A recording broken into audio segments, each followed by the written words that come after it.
a twist! Geoffrey Dickens! Back to Victorian values! I hope you're satisfied, Thatcher!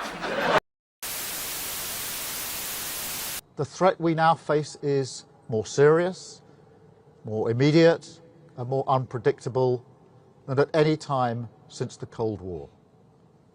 We face war in Europe, new nuclear risks, daily cyber attacks, growing Russian aggression in our waters, menacing our skies, their reckless actions driving up the cost of living here at home, creating economic pain and hitting working people the hardest.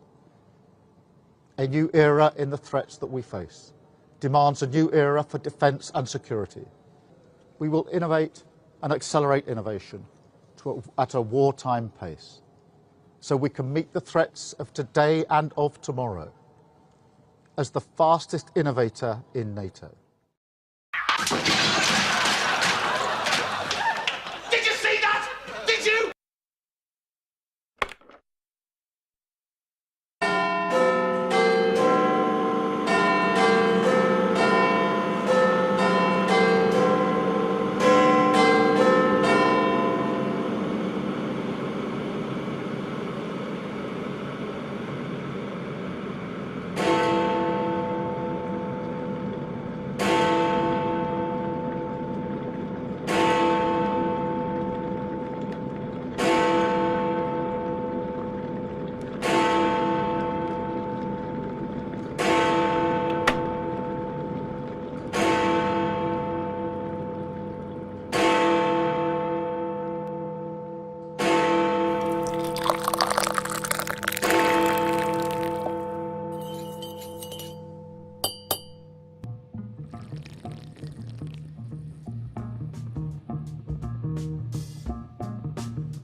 People. How are we doing? How are we brewing? Soaring through the week, another Wednesday's upon us already. Thank you for joining me on the stream, everybody. This is the Brews at 10 on my left eye. I'm your host, Lefty, and you're all very welcome. Thank you very much for joining me tonight.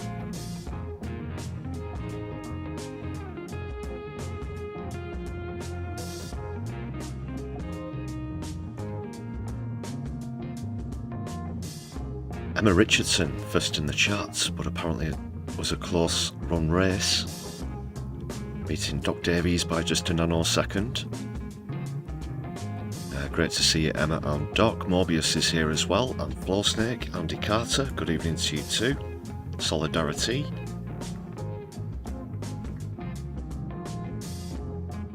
Great crowd building up already. Graham Turner, great to see you. Morbius, Odin Allfather.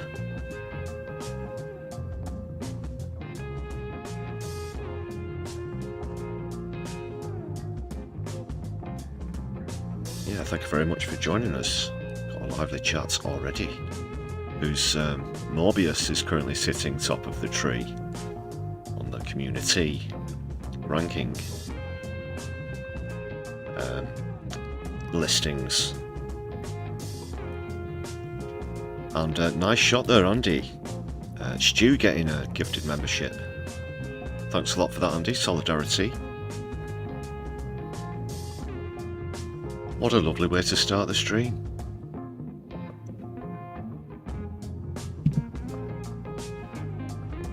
Another lovely way of starting the stream is to hit the thumbs up button, like you'd like to hit Starmer and the Ghoulies. That would be awesome, as well as share some of our content, or this very stream perhaps, around your social media, around your blue skies, or whatever you're on.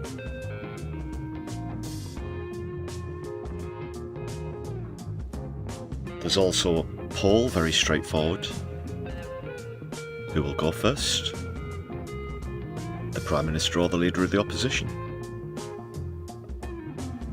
Starmer or Badenoch? They're both absolutely awful, granted. There's no debating that. I'm sure that's only going to be reinforced with today's PMQs, because of course another Wednesday is upon us. And perhaps an interesting game of Keith's catchphrases as well, because not only do we have last time's newly crowned champion defending the title for the first time. Obviously there was no PMQs last week, so it's been a fortnight. But we've also got a brand spanking new contender as well, who's never featured before. And that will be far more interesting than anything that comes out of Starmer or Badenoch's mouths, I'm more than certain. Although this will be my first viewing of PMQs as always. If you've already seen it, or bits of it, no spoilers please as we go through. I'd like to get my genuine reaction. The poll seems to be leaning towards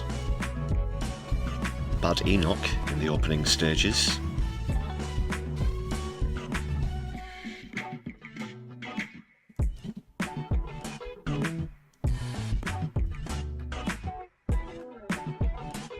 Jacqueline, great to see you. How do you brew?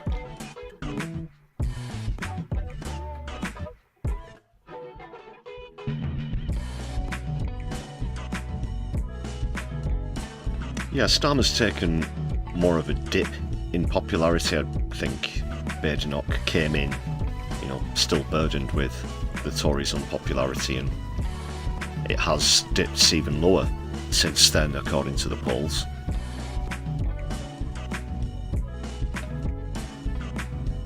But of course it's Starmer who's in the spotlight. He's in number 10 at the moment.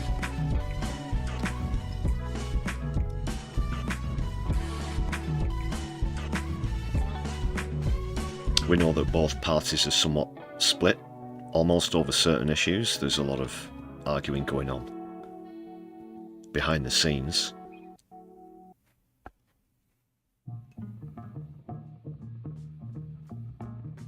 But I should say one or both might probably be gone within the next 18 months. On current course, that is.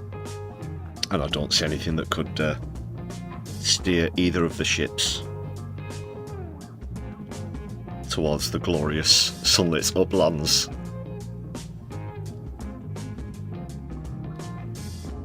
Excellent, Jacqueline, all prepared there for the brews at 10. You are, of course, free to consume, imbibe, whatever beverage you choose to here on the stream. But it does have a tea-based theme, and we do like a good tea-based pun. Solidari-Tea and so on. Throw as many of those into the chat as you can, please. We're always mining for those, always mining for new ones. And yeah, I can definitely see some expert punners in the chat already. And I can see a lot of members in the chat, so as always, I'm duty bound to say thanks to all the members as we get into the stream.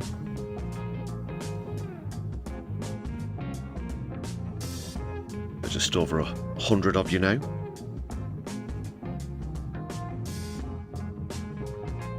I've still got a couple of names to add to this list. Apologies, so this will be the same list as yesterday. I knew there was one other thing that I had to do today, and it was that. Apologies. Because I've had the new Keith's catchphrase contender, and so on. Let's put together that little video at the beginning.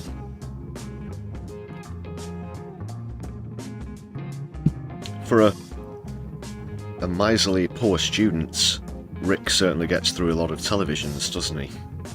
I don't know.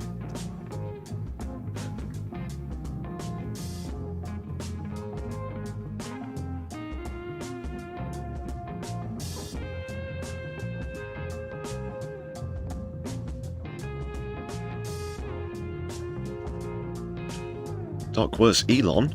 Well, he's been fairly quiet recently, of course.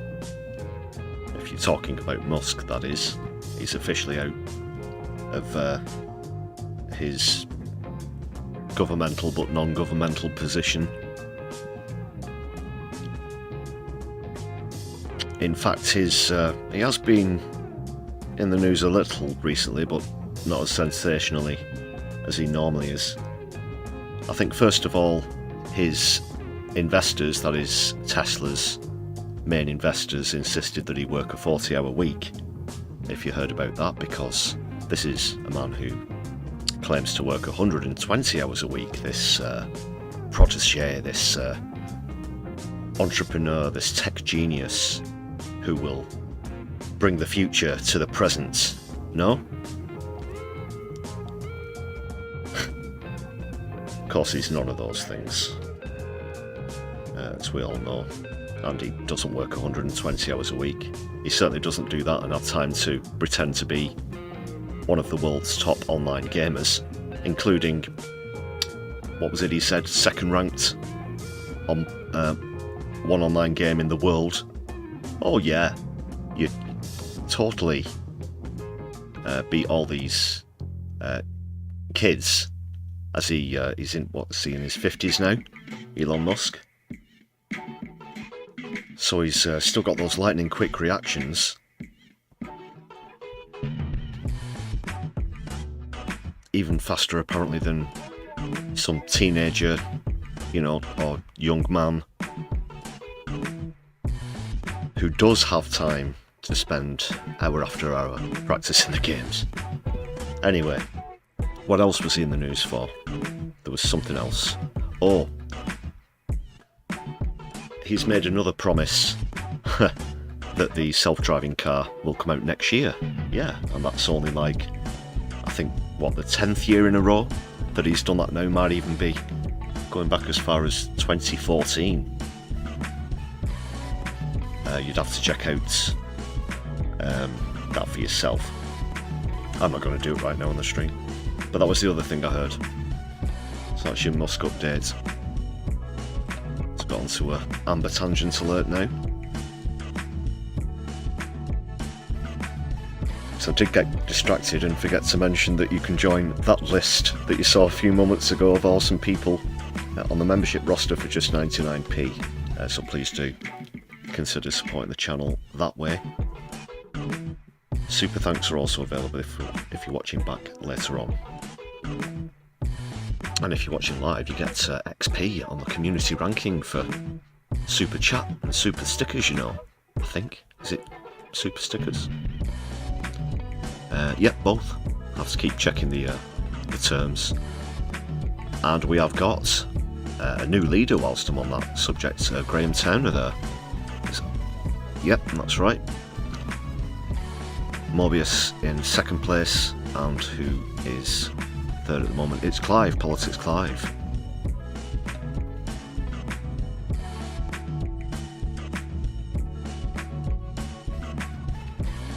You're right there, Mobius.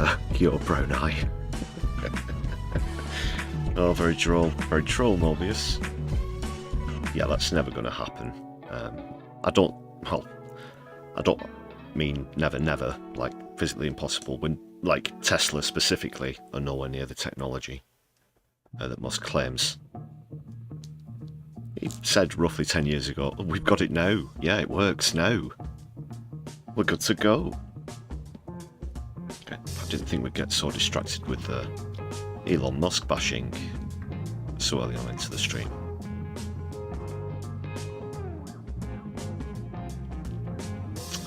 And some recommendations for viewing there from Flo. Kyle Kolinsky and More Perfect Union. What's he doing to Memphis, Tennessee? Ah, yeah, the data center. Yeah.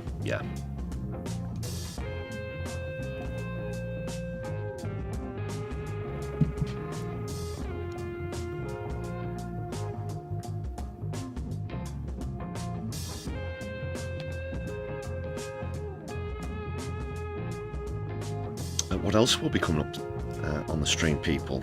Of course, the latest from Gaza and the coalition flotilla, the Freedom Flotilla. The latest on that.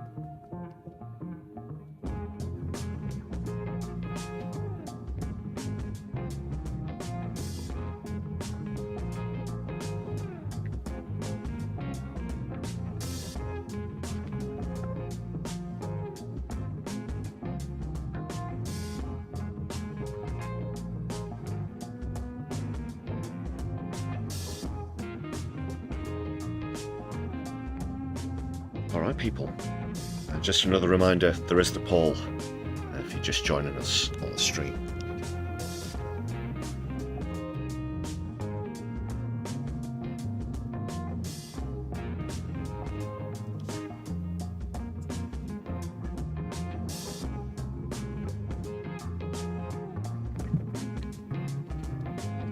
Clive, I'll be very happy to tell you all about it.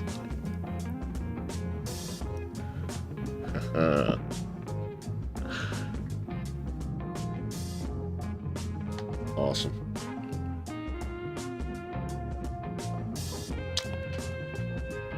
Just quickly again on the flotilla, actually, later on, don't know if you caught that Great Democracy Now piece, but I'm going to go through that interview with Greta Thunberg, live from the flotilla, as it was earlier today. Really great stuff.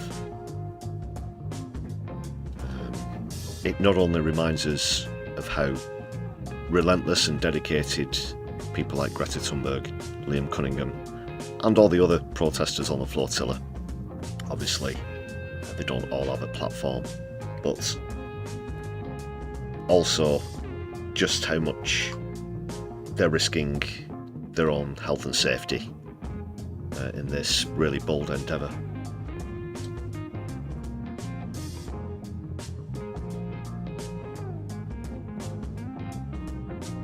Could all come together and build our own boat.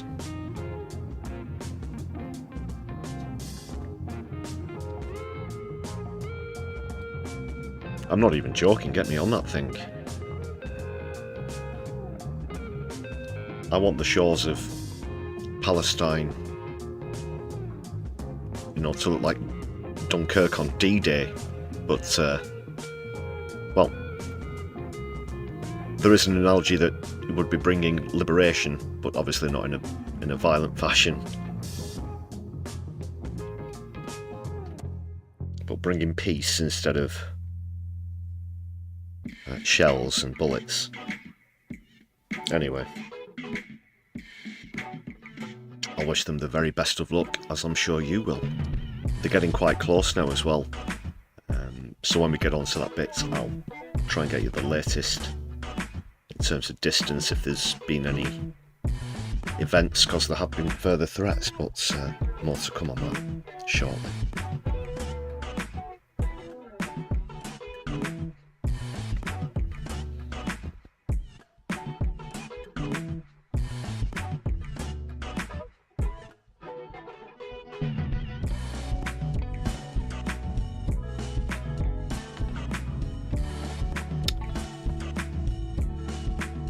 We'll get cracking with PMQs in just a moment, folks. People.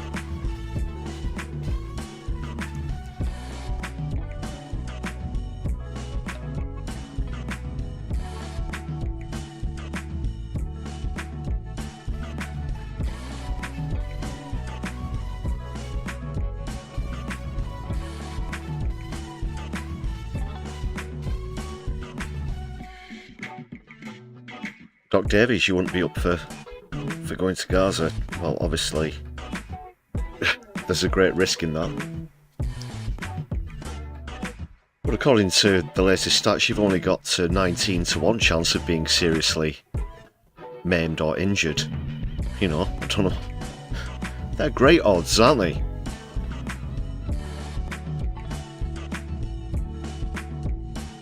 I get what you're saying, though. I do get what you're saying.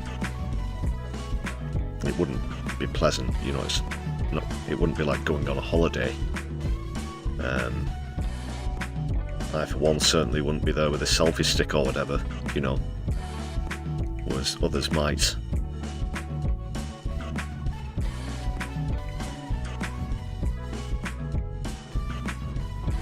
Alan, thank you for joining us in the chat. Yeah, was that the Greta Thunberg, or Thunberg, however you prefer to pronounce it, the book? Yeah, I can't say I've read it front to back, but I have read quite a few parts of it. Very impressive as well.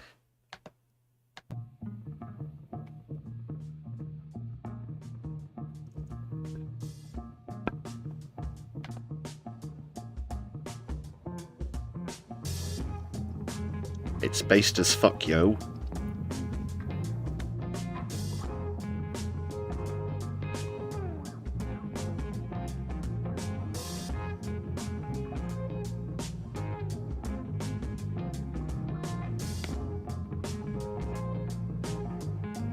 No, Jacqueline, I didn't see that clip that you're referring to. You might have noticed I tend not to feature clips from his show on here. That has been because of copyright strikes in the past, unfortunately. Might be one or two ways of getting around it.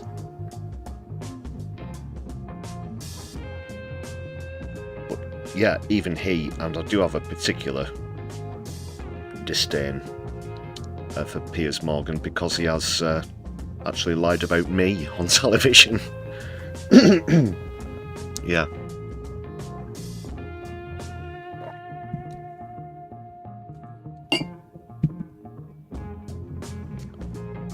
But that's a whole other story. I'll have to try and check that out. He seems to be, I would say, coming to his senses, but I know the man. I don't mean I know him personally, but I know what he's about far too well to think that he'd fully come around and fully support Palestine. But again, and the journalist thing comes into this, they are noticing that there's a reason why they're not allowed into Gaza, why journalists are banned, kicked out, or the ones that are there, again, are targeted. But I must check that one out. Thanks for the recommendation.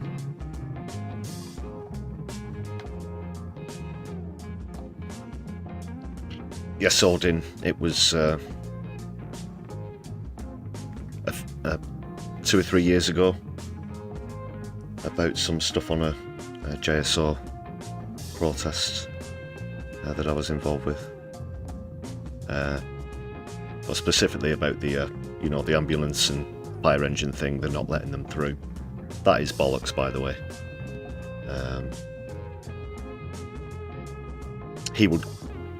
He had a tendency to cut off the clips as soon as it, would have revealed that they were let through.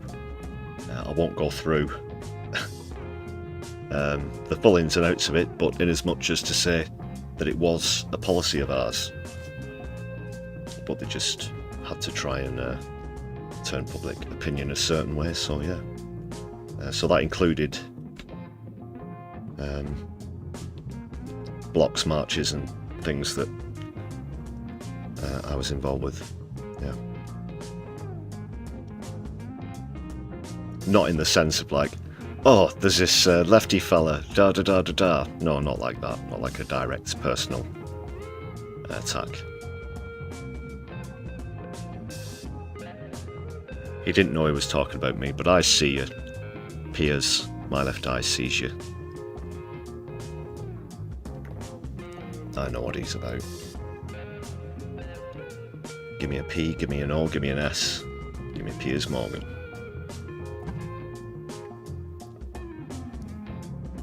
Still no luck getting a date with Meghan Merkel, Piers. Okay. Another Amber Tangents alert there, so it's 3 strikes and a full tangent alert. A full tangent alert, so let's get into PMQs anyway, people.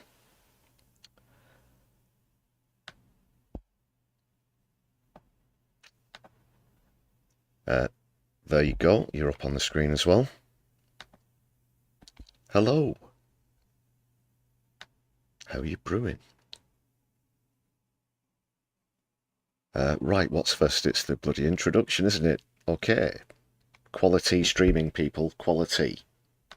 We now come to Prime Minister's questions. Thank you, Mr. Speaker. Deliver. Black hole. Plan for change. Deliver. Black hole. Plan for change. Deliver. Black hole. Plan for change. Deliver. Black hole. Plan for change. Thank you, Mr. Speaker.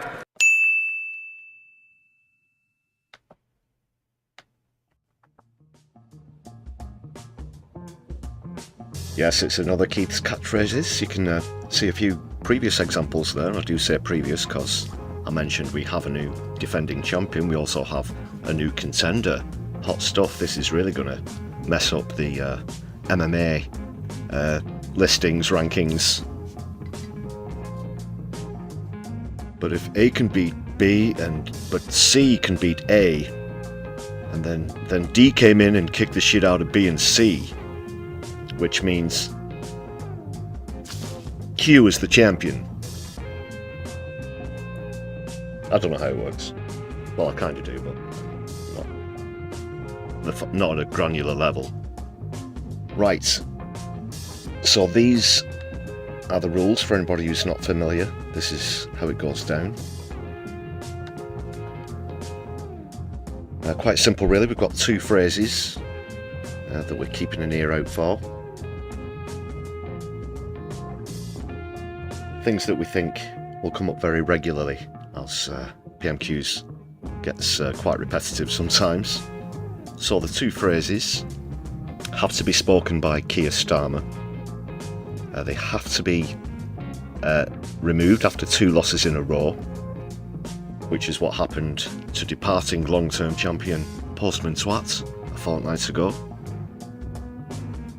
Shocked the world. Did the new defender, which is Deal, by the way. And third rule, slight variations are allowed. So in Postman Twat's case, it was delivering, you know. Right, so let's see the contenders.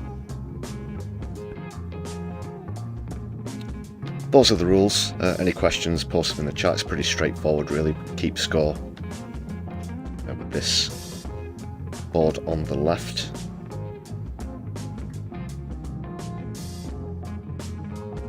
So first of all, I'll introduce defending champion.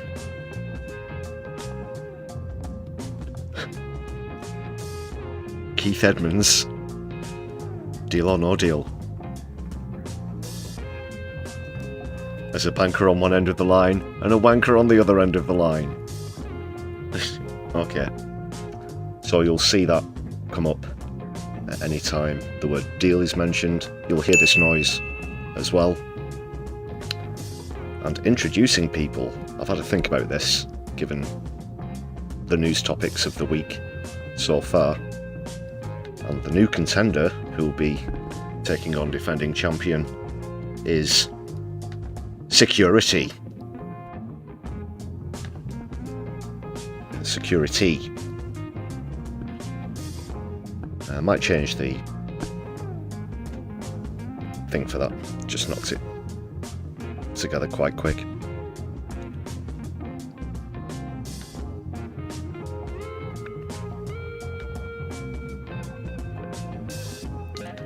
So there they are, and of course it's 0-0.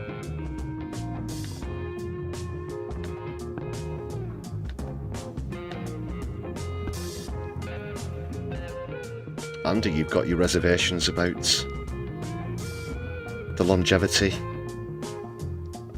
of the reign of Deal. Well, it has to be 2 losses in a row, let's not forget.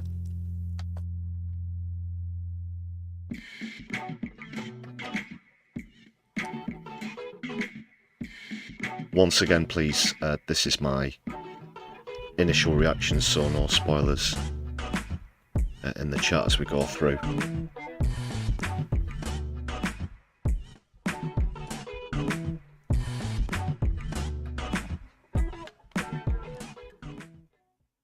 Okay, let's get cracking.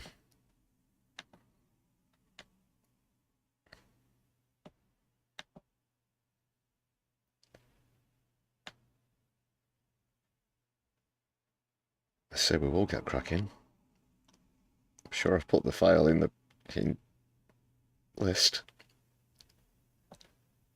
Right, I might have done, but somewhere else, so I'm just gonna put it in now. I'll just have to resize this one. We now come to Prime Minister's questions. Climate. There he is. There's your man.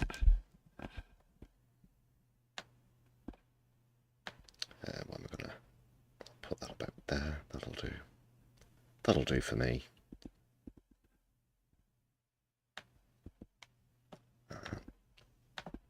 Okay, good to go. Just make sure I can hear that properly. Effort. Number 1, Mr. Speaker. Prime Number Minister. 1 for change. Thank you, Mr. Speaker. Today we're investing £15.6 billion in transport infrastructure of the North and of the Midlands. Mr. Speaker, we're decisively turning the page on a failed economic model of low investment, and we're backing the talent and prospects of the whole country. And over coming weeks, we'll set out plans for further investment and renewal. Mr. Speaker, our strategic defence review shows this government will never gamble with our national security. Just very quickly, I am from the North, so this money is being split between the North and the Midlands, of course. So let's say £7.5 billion each across the, you know, these are pretty big regions as well. That's not going to cut it.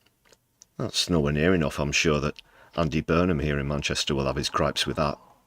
We're lucky enough to have the B network, which has defied Starmer's bus fare increases. So yeah, 15 billion between the whole North and the Midlands.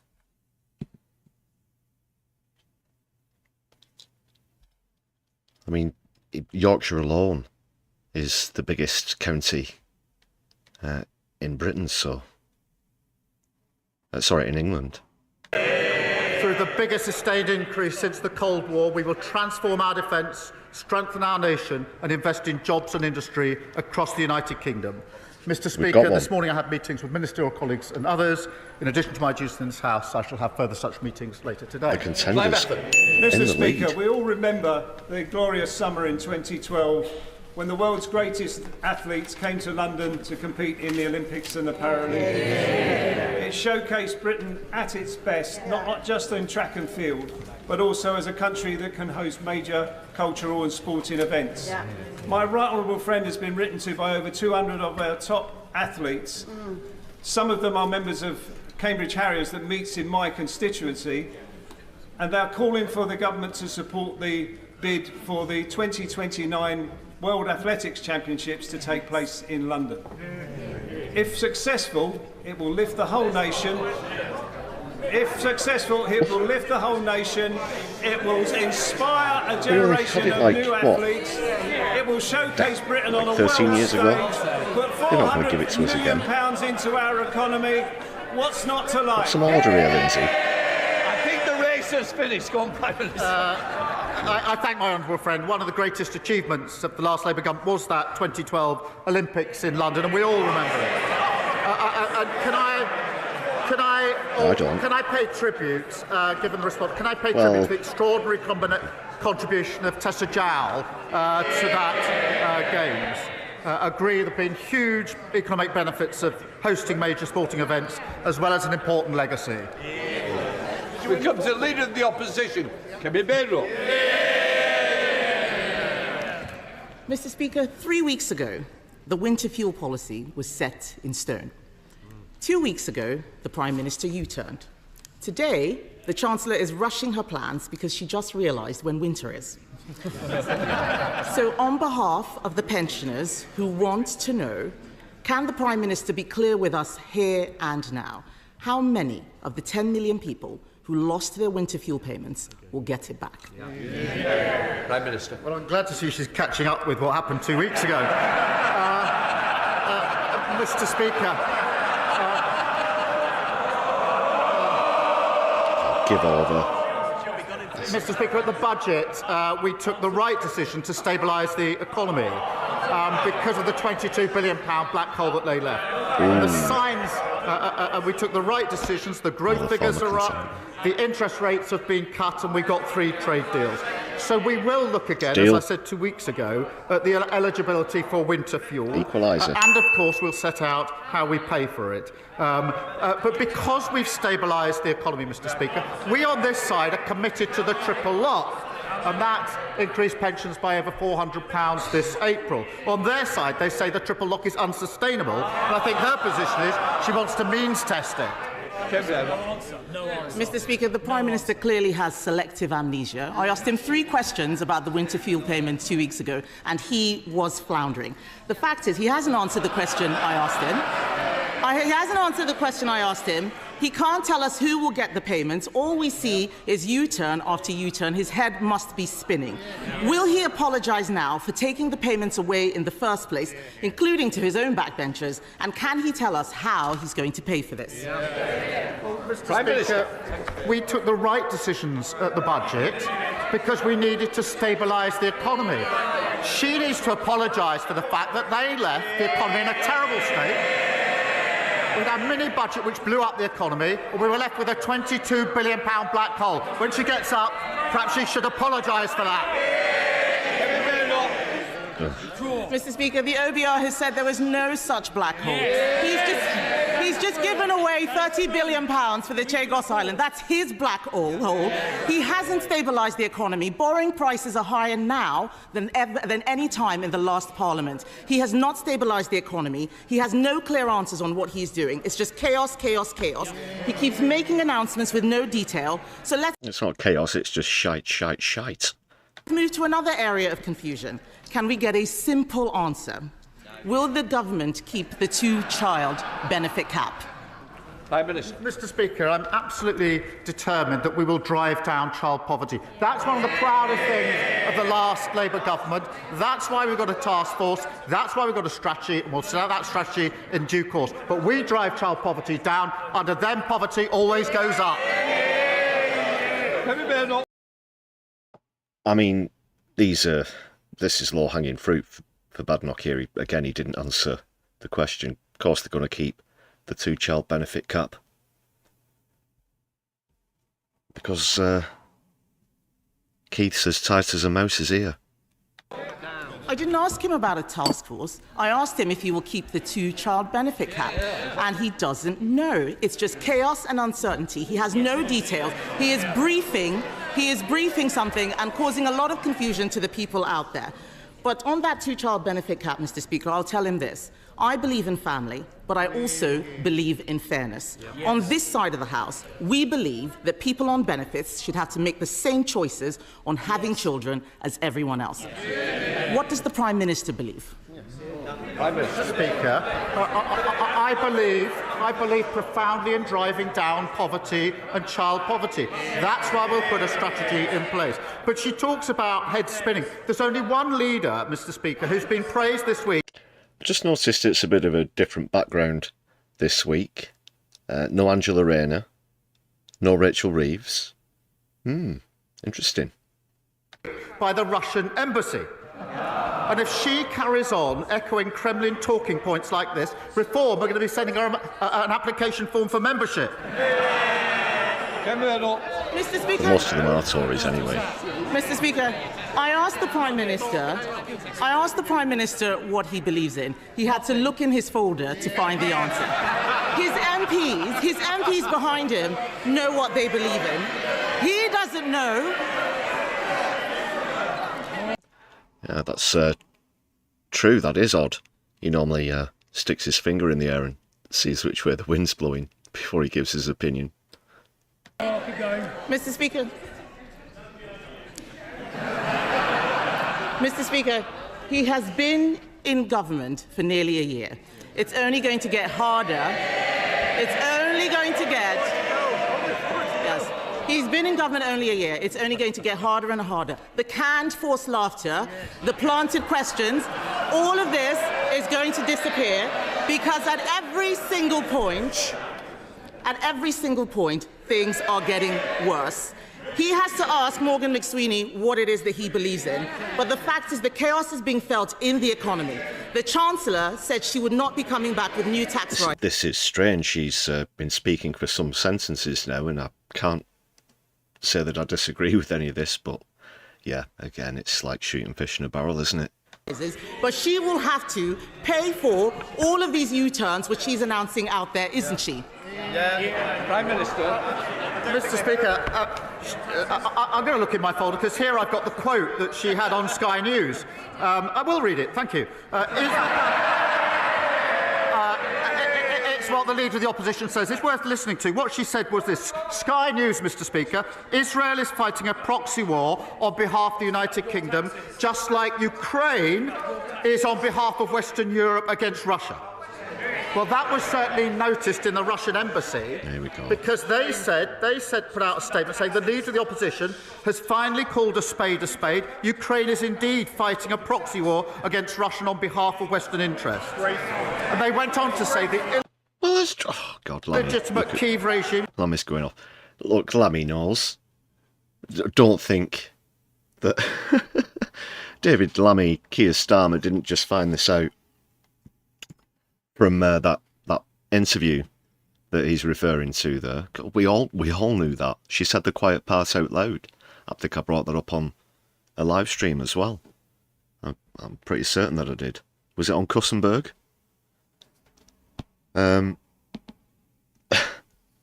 So yeah, this play acting doesn't cut it. Obviously, it's a proxy war. The same way that the occupation of Gaza is a proxy occupation as well. Created, financed and armed by the West, has been at it since 2014. So they endorse that. They want the detail. I've given the quote. That's what Russia said in response. She asked me what I believe in. I believe in standing by Ukraine and calling out Russia as the aggressor. Mr. Speaker, it was our government that stood behind Ukraine and led the way in Europe. Everything he has said this afternoon is total nonsense. Obfuscation, avoiding the question. He doesn't have any answers. It's disgraceful. I asked him, Mr. Speaker, about the two-child benefit cap. He's talking about the Kremlin. He's saying everything he can to distract from the mess he is making of our economy. Well, not that the Tories have never done that themselves before, but obviously Keith's going to try and divert every answer towards his latest policy. The defence of the defence budget. Yeah, which, if anything, only puts our country at further risk. If weapons made things safe, then the United States of America would be the safest country in the world, but it isn't. It's the opposite. And Starmer wants to knock us up the rankings there. And speaking of rankings, just a quick check in the chat. We've still got Graham at number 1. Who's at number 2? Morbius. And where are we? Keeps refreshing. It's just changed. It's just changed as I speak. Breaking news. Emma has gone into second place with Morbius in third. incredible scenes in the chat. I'm sure that you'll agree. More to come as well. The latest polling, I noticed a bit of a change. I don't know if it's a positive correlation, but as Starmer was speaking, the poll has started to lean slightly towards him, but Badenoch is still leading by 59 to 41%, or is it losing?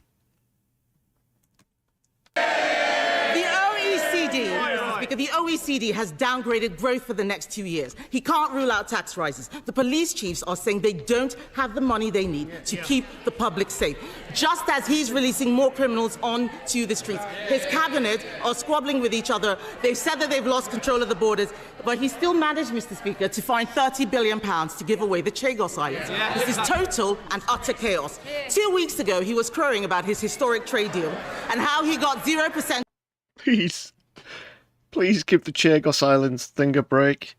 For goodness, I mean, why? Why? They've been harping on about this for months, and they want people to think that it's the next Falklands or whatever, and lost territory, you know. Have you seen footage of when we handed Hong Kong back? That would have been 1999, I think. Tears in the eyes of the, you know, as the empire crumbles bit by bit. And that's the thing that the Tories want to harp on about. Chagos Islands. Chagos Islands. I would heavily doubt you'd get a massive percentage of the British public who could point out the Chagos Islands on a map. Tariffs on steel. Now the steel industry will face 25% tariffs unless he does exactly what President Trump tells him to. It is chaos, chaos, chaos. And isn't the root of the chaos, Mr. Speaker, that it is about this Prime Minister, his decisions and his judgment? Eyes and ears out, people. The only advice, Mr. Speaker, Come on, she gets up on a Wednesday morning, scrolls through social media, never does anything. We're the only country in the world that... Do you notice that Hoyle isn't stopping the baying of the Labour MPs? Isn't paying the 50% tax on steel. And we're working in the rest, and that will be coming down. We are working on it to bring it down. If you stopped Keir Starmer in the street and asked him what 2 + 2 was, he'd answer Thursday. I mean, is there any connection? Is there ever going to be any connection to the question? It's getting worse and worse. British Steel. 0, that is going to happen. Please, let's listen to the answer, even if you don't believe you're getting one. It is how the Prime Minister wishes to. What did she opposes the US deal, she opposes the India deal, she opposes what we're doing with the EU, and she opposes Diego Garcia. That's a vital intelligence and strategic capability. Absolutely clear that legal uncertainty would compromise that capability in a very short time. No responsible Prime Minister would ever let that happen. We have secured the long-term basis for the base.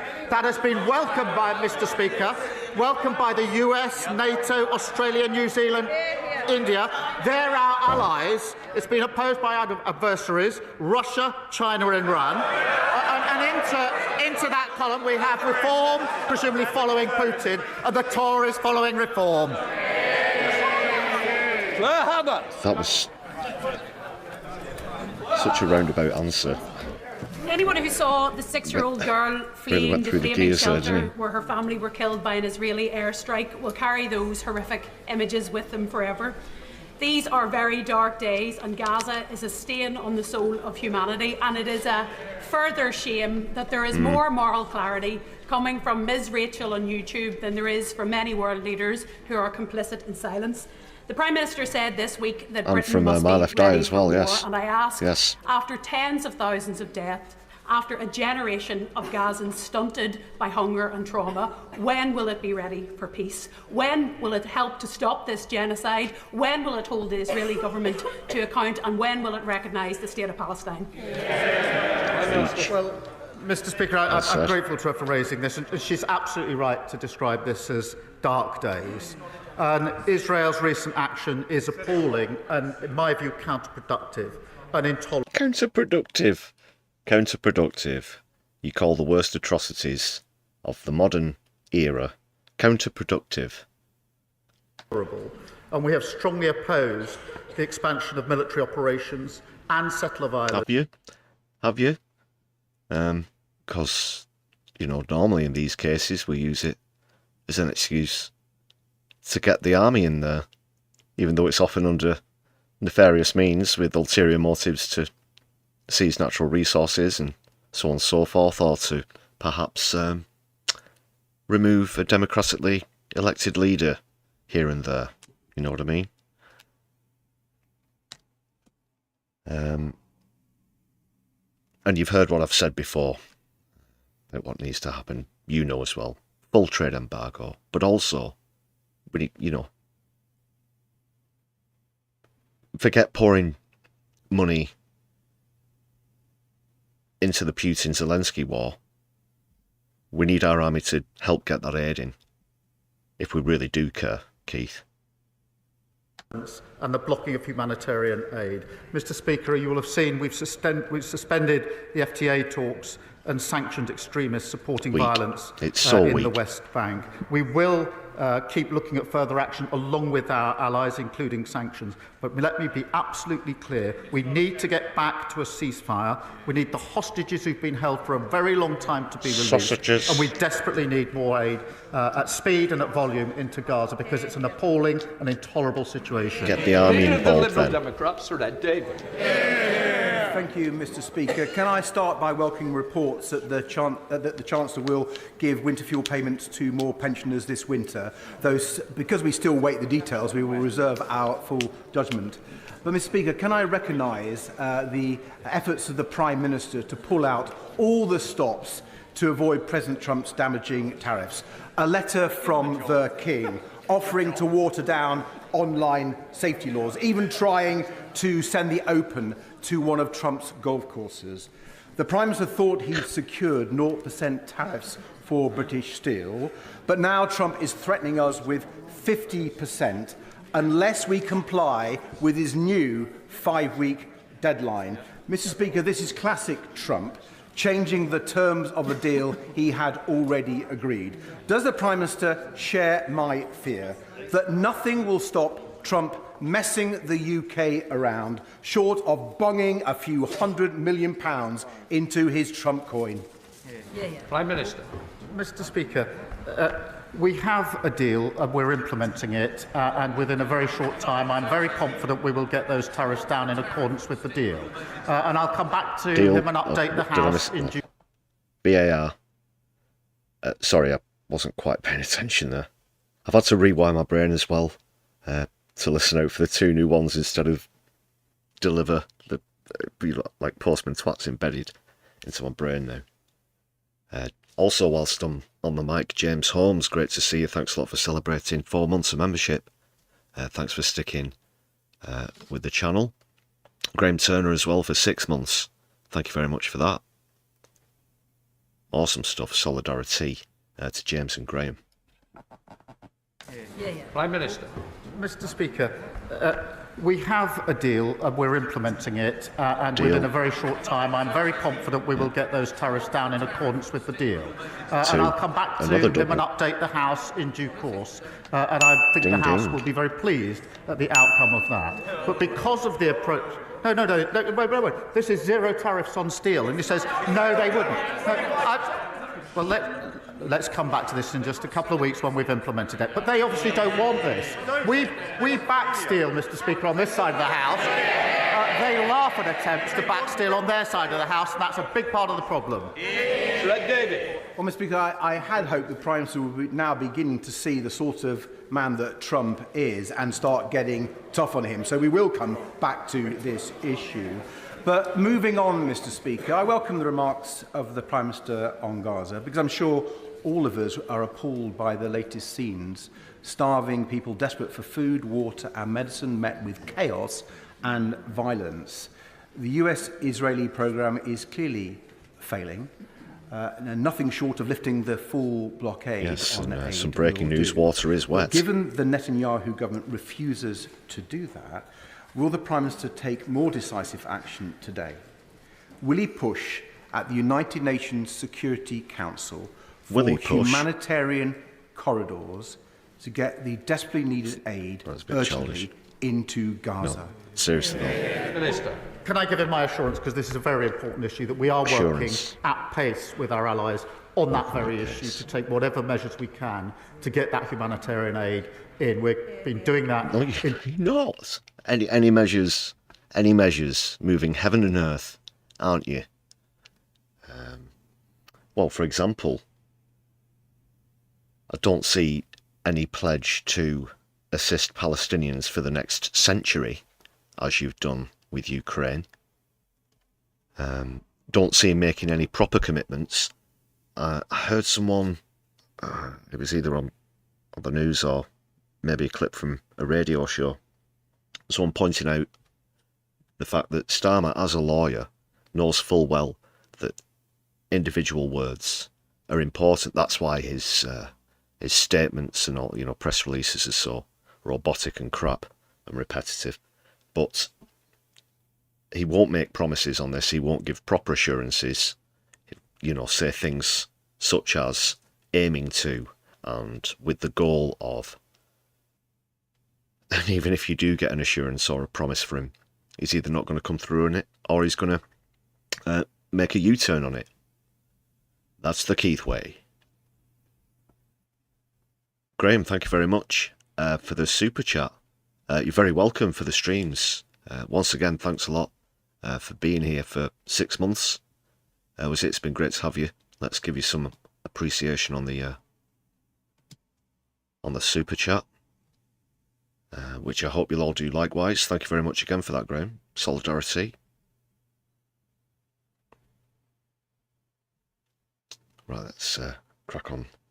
Intensively over recent weeks, and I can give him my assurance we'll continue to do that, because that aid needs to get in at speed and at volume, and he's absolutely right about that.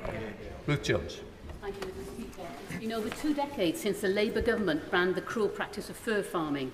But the job is not done. Real fur and fur products are still being imported into the UK. Oh. This week, I delivered a petition to Number 10 with over 1 million signatures calling for a fur-free Britain.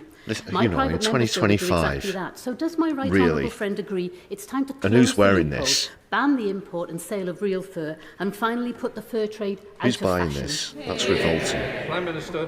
Can I thank her for her campaign? I know the Environment Minister will have heard her representations. We have commissioned the Expert Animal Welfare Committee to produce a full report on responsible sourcing of fur to inform the next steps that need to be taken, and we're committed to publishing an animal welfare strategy later this week. Rachel Gilmore. Mr. Speaker, my constituent Molly is a single mother caring for a child with cancer. She cannot work because of her caring responsibilities. Since January, she has tried to claim disability living allowance and universal credit, but faced constant DWP bureaucracy. This bureaucracy is continuing right up to yesterday, when she received yet another frustrating letter from the DWP about her DLA. Will the Prime Minister assure Molly and others like her that his government is doing all that it can to help, and visit Tiverton and Minehead to see these challenges firsthand and work with me to find a solution? Prime Minister. Well, I can thank her for raising this case, and I'm deeply sorry to hear about Molly's situation. We are improving the lives of those that need it, but what I'll do, with her permission, the Secretary of State, the DWP is... Nonsense. I know that some of you viewers have been subjected to the changes to PIP. For example, we're hearing more examples of people struggling here. They're going to be the first victims of all of Starmer's cuts. Remember, only what are we? We've been 20% Starmered so far. A fifth of a way through the Parliament. and it will continue, and it will be, as always, the elderly, the disabled, those on other benefits that are going to be hit the most. Shame, shame. No, seriously. It's appalling. Just said to me, I'll look into the case. So if she could provide the details, I'll make sure that it gets proper attention and that we can deal with the particular problem she's raised. And I'm grateful to her, and I'm sure Molly is, for raising it. And I hope now we can take the action that's necessary. Alex Burrows. Thank you, Mr. Speaker. In Wales, we will never forget how our steel industry was neglected by the Conservative government. They made unfunded promises, they refused to make critical decisions, and they left Port Talbot on a cliff edge. So doesn't sound particularly Welsh, but well, whatever. can I welcome the news overnight that this Labour government has secured an exemption for our steel industry from the latest US tariffs, a deal secured by this Labour Prime Minister. Can I ask the Prime Minister if he will take this opportunity to update the House on what further work he's doing in order to support our steel workers across Wales and across our United Kingdom? He's doing great work with the Welsh Labour colleagues to champion working people in Wales. Colleagues, the colleagues.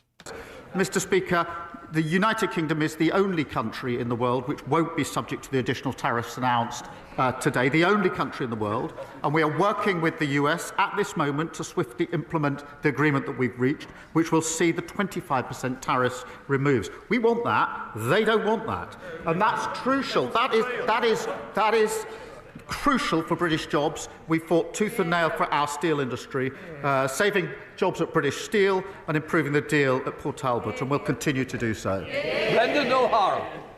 Thank you, Mr. There was a deal in there, I think. Wales.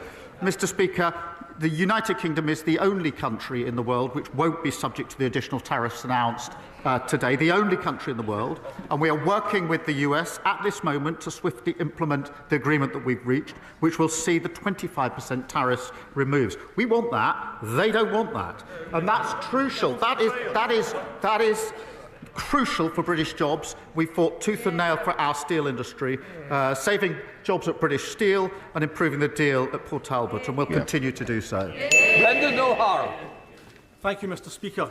The Prime Minister has repeatedly told this House that it's not for him or his government to determine what is and what is not a genocide. But that position is no longer challenges playing with the big boys now. At the High Court recently, the Prime Minister instructed his lawyers he beat Postman to Swat, argue you that know. in Gaza, and I quote, no genocide has occurred or is occurring.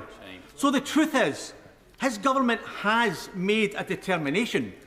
The question is, does he have the courage of his convictions, and will he repeat from that dispatch box what he told his lawyers to argue in the High Court, that he believes that no genocide has occurred or is occurring in Gaza? Prime Minister.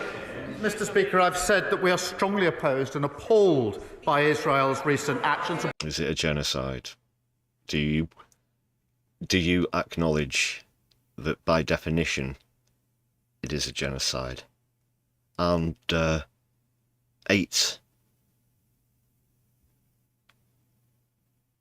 were the judges. There was unanimous agreement that it was, from a group who almost never unanimously agree on anything. Or they might have been think tanks. But it definitely is. He knows it is. Something public prosecutions. But we know he lines his pockets, don't we, people? Been absolutely clear in condemning them and calling them out, whether that's the expansion of military operations, settler violence, or the dreadful blocking of aid. You can see him mouthing the question again, is it a genocide? Of course it is. But this guy's just so blinded by Zionist, lunatic bribery that he can't admit it. Disgusting. It really is shameful to see this person, air quotes, represent us citizens. It really is. Completely unacceptable. We must see a ceasefire, hostages must be released, and there must be aid into Gaza. But he talks about peace and security, Mr. Speaker. No, he didn't. He asked you if it was... He asked you what it was. Compare their party, as I understand it, at this moment of global... And the Speaker's telling him to shush while he continues to not answer the question. Instabilities. We go into a new era. What do they want to do? They want to get rid of the nuclear deterrent, the single most important capability that we have to keep the UK safe, harming the industry and harming the country. Rep Downey. Thank you very much, Mr. Speaker. Carnegie UK was established by... Where did the nuclear deterrent come into that? I think that was dreadful. So ignorant. So ignorant. It really is. It sickens me. No wonder there was the Red Line protest today. Did you see that, people? Let me know if you were on that down in London. Thousands of people showed up. I even know of people who were there who didn't even know where the very, very long line of people ended. And I will go on to that after PMQs. I do know somebody who will have some pictures on VT. A few names come to mind, so we can check that out later. But well done. I'd love to hear from anybody who was on the Red Line protest today in London. And if Starmer was doing enough, there wouldn't have to be protests like that, would there? Or the one that I was on last Saturday as well. Farmland-born philanthropist Andrew Carnegie, and they found that people under 49 are twice as likely to have been negatively impacted by the rising cost of living compared to those over 65s. Mr. Speaker, it's vital we increase opportunities for younger people and help put more money in their pocket. But sadly this week we saw the Scottish Government seek to close off an opportunity for young people by refusing to support new skills and... Yeah, because a single working parent used to be able to pay the bills, feed a family, and you might have a family holiday or two for a week or so every year, you know, and open things like savings accounts, and so on and so forth. But bit by bit, and sometimes in huge chunks, all of those social privileges have been removed from us for the benefit of private wealth. And that just won't stand. I think the chat's a little frozen. That should be okay now. Apologies for that.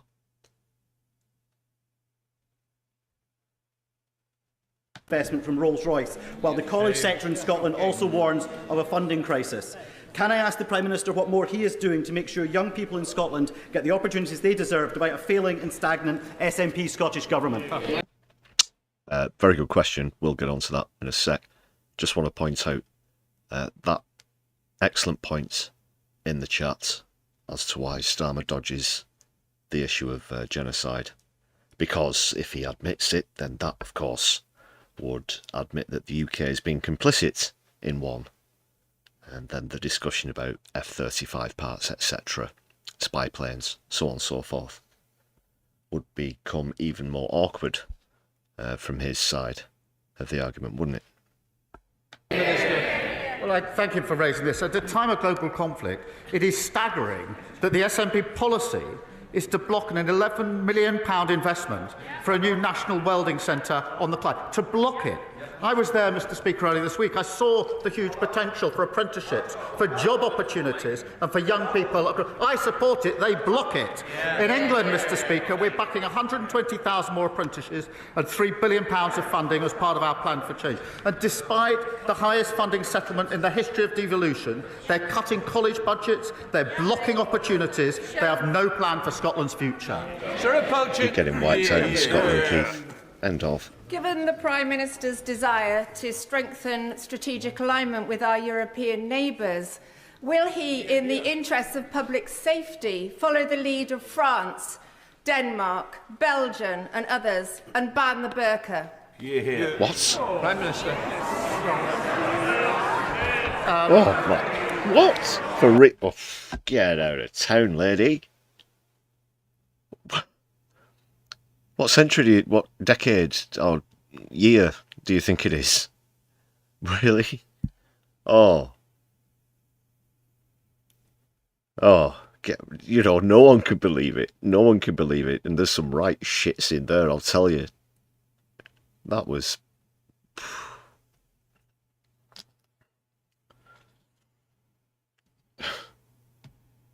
You could also paraphrase the question to say,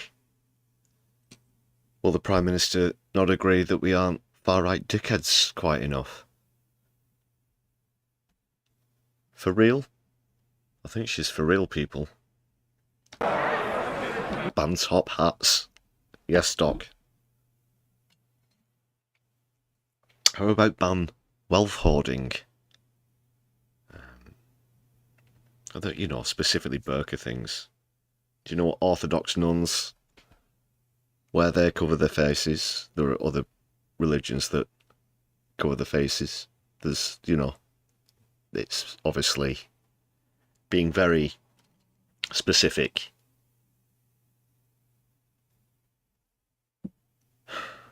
I'm shocked. I'm actually quite shocked.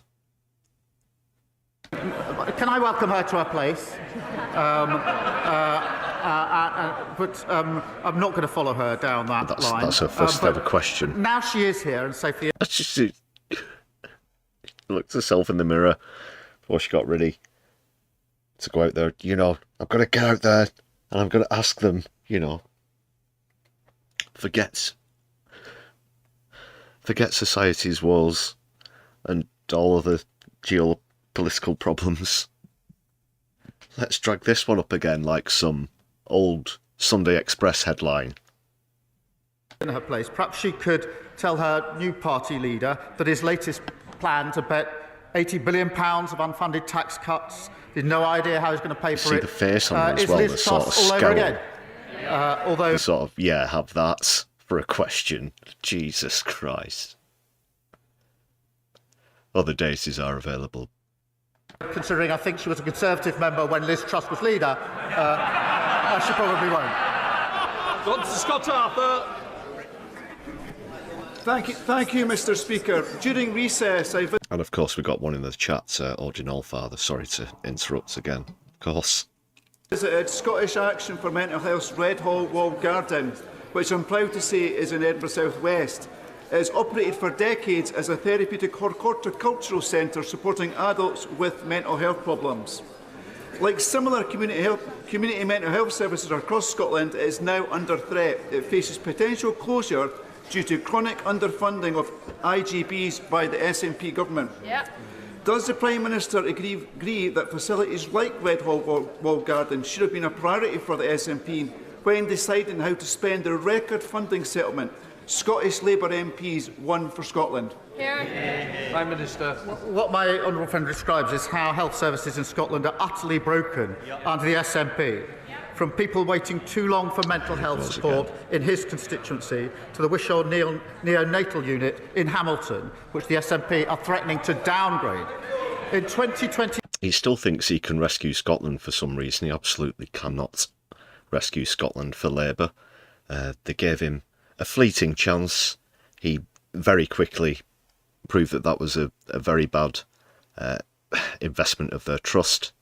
And now they're all going back to the SNP. Some of them might even be going to reform, but at the end of the day, he's still projected to have less seats in Scotland than the Tories. This is a desperate move to keep bringing this up in PMQs, to keep bashing the SNP. The SNP said they recruit 1,000 more community mental health workers. They utterly failed to do so. Well, probably because they didn't have independent democracy to do so, to be able to control their own finances and whatnot. You are the head of the UK government, are you not? Starmer, this is on your watch. And yes, they have their own separate parliaments, but they also have representatives in the House of Commons as well. And the buck stops with you on a lot of these issues. SNP had a plan to fix Scotland's NHS. They'd have done it by now. Scotland needs a change of direction. Thank Thank you, Mr Speaker. Sir John Cunliffe's interim report published yesterday laid out the fundamental changes that are needed for our water sector. This is felt no more acutely than in my constituency of Chichester. We have a harbour that's in an unfavourable declining condition, and sewage is blighting our tourism. Yes, Chichester, that's an American tourist's second worst nightmare after Worcestershire. Industry. But with water bills from Southern Water rising by 47% for my constituents, can the Prime Minister tell them when they can expect to see the real change that this government promised and our waterways cleaned up for good? Well, can I share her anger and frustration at the broken water system that we inherited? Well,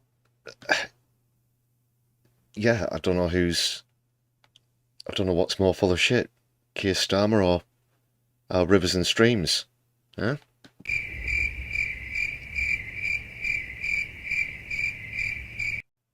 With frankly appalling sewage, higher bills, and executives paying themselves huge bonuses. Higher bills. And the well, era maybe that's because of being rewarded it's for all failure privatised. is over. We've launched a record 81 criminal investigations into law-breaking water companies in England. 81. Introduced the Water Act with prison sentences for polluting bosses and banning unfair bonuses, and will respond to the Independent Water Commission in full following the publication of the final report.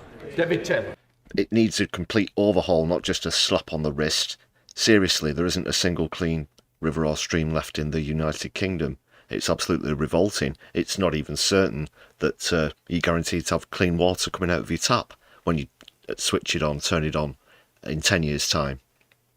Keith, that's nowhere near the massive turnaround that's required. And obviously the massive elephant in the room is obviously nationalisation, which is the true remedy to this literal river of shit. Thank you, Mr Speaker. The proposed Hemel Health Campus, a partnership between the NHS and the Council, presents a perfect opportunity to deliver on Labour's commitment to neighbourhood-based care, bringing services closer to where people live, in facilities designed around their needs. It can also help to regenerate our town centre. Does the Prime Minister agree with me that it is essential that all stakeholders involved in the project are as ambitious as possible and work to deliver a community hospital that builds on the services currently available? And I went for the button then. I went for the button. I'm going to have to get therapy for Postman Swap. And is Postman Swat in the room now, Lefty? That's yeah. Reflects the evolving needs of our town. Prime Minister. Well, can I pay tribute to how he's bringing people together to deliver better care in the community that meets the needs of his... He can't remember. Postman Swat can't hurt you. Just remember that. Just keep remembering that. Constituents. The proposals for the health campus will be open to public consultation. I'd urge the whole community to input into that to ensure the strongest investment case is put forward. I'm pleased that waiting lists in his local trust have fallen by a fifth since March 24 because of the investment that we've put into the NHS, which of course was opposed by the parties opposite. Number the put together. Thank you, Mr Speaker. Oh, Over the past few months, I've been meeting with care providers in my constituency of Stratford-on-Avon who deliver essential and expert care to some of my most vulnerable constituents. But like so many small businesses, they're under huge financial pressures, and the hike in national insurance is yet another burden many can't afford. I welcome the government part U-turn on winter fuel payment cuts following pressure from these Liberal Democrat benches. So when will the Prime Minister offer relief to care providers and other small businesses and U-turn on the punitive hike to national insurance? Prime Minister. Mr Speaker, we announced £502 million to support local authorities to manage the changes in NICs. Go for the big fish. We put £3.7 billion in additional funding for social care, doubled the disabilities facilities grant, and introducing the first ever fair pay agreement for professional care, which raises... Tax the rich. You know all this business about Bill Gates giving most of his money away, 98% of his wealth. Guess what, people? He'll still be a billionaire. That's how rich they are. So don't tell me that there's no serious argument against increasing taxes on the super wealthy by 4%, because within just the space of a few years, we could resolve so much, because that's a lot of money. Forbes magazine recently put out their top 400 richest Americans list, and the combined wealth was some trillions of dollars, which is obviously more than the GDP of a lot of countries on the planet as well. And that's just 400 people. Utterly revolting, figuratively, for now. The money. Natalie Fleet. Thank you, Mr. Speaker. The first constituent to reach out to me was a brave bowls-over mummy who had waited for... Apologies, just before Storm from the X-Men apparently gets a question in. But just noticed you mentioning in the chat there, Graham, great point about profit in water as well. Just again talking about wealth in private hands. But there is no need for it, and need I re-emphasise the fact that capitalism has messed up being able to distribute something that falls out of the sky for free to everybody on the planet.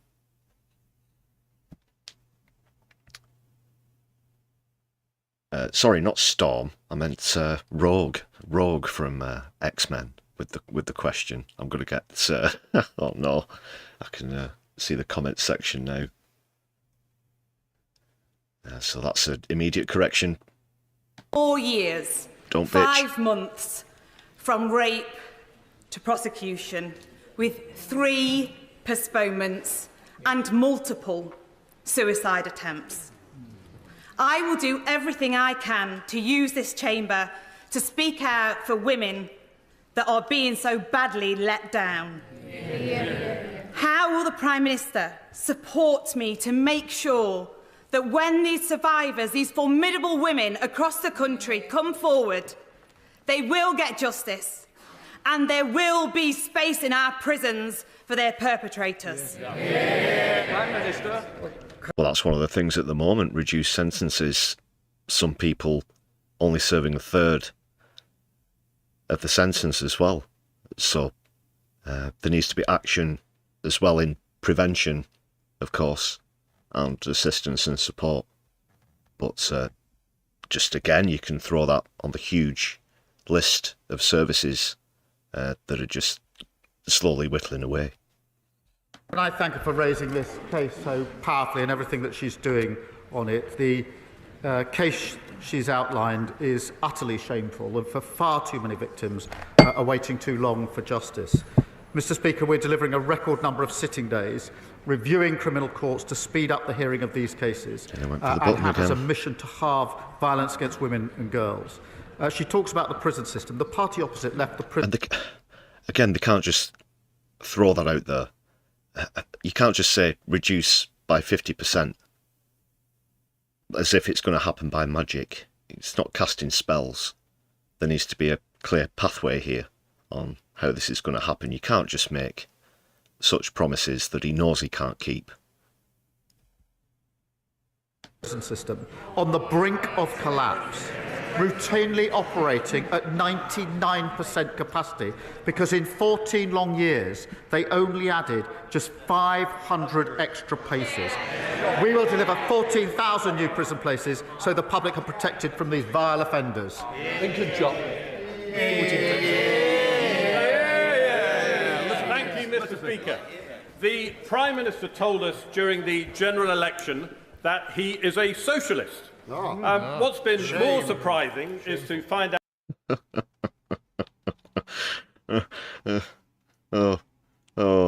that's a great... Oh, really? Yeah, honestly, that's a great one. That's a great one. That's a humdinger you've got.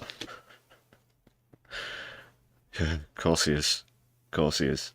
Out in the last couple of weeks that the leader of the Reform Party might be one too.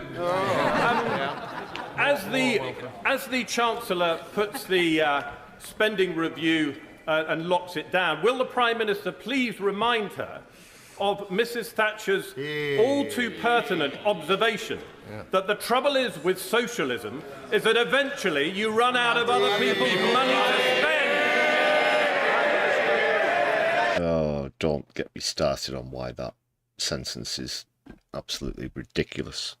Of course. As if you don't know anything about how taxation works.